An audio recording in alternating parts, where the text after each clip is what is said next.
Cultural values are acquired through what political scientists label political socialization. The term refers to the learning process by which people acquire their political beliefs, opinions, and values. Just as a language or a religion is acquired through a learning process, so too are political orientations. Nations rarely leave this learning process entirely to chance, and the United States is no exception. Among its rituals is the singing of the national anthem before the start of athletic events, even at the high school level. Political socialization also takes place informally. Most Americans acquire their partisanship, their loyalty to the Republican or the Democratic Party, through their parents' influence. That's how I acquired my party loyalty, though I'd like to think I've retained it as an adult because it's the better choice, at least for me. Let me share with you a particular socialization lesson from my childhood, how I learned the cultural value of individualism.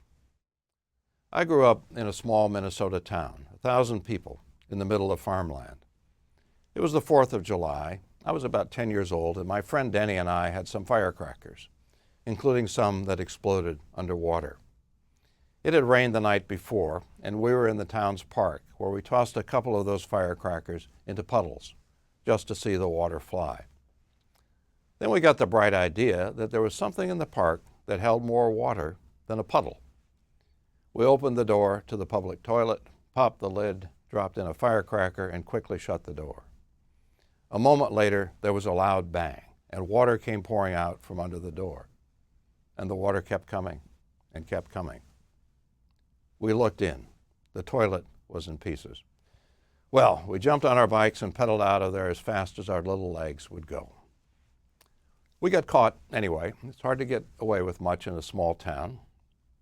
So, what does this have to do with my early lesson in individualism? How did it help me to learn the value of self-reliance and hard work?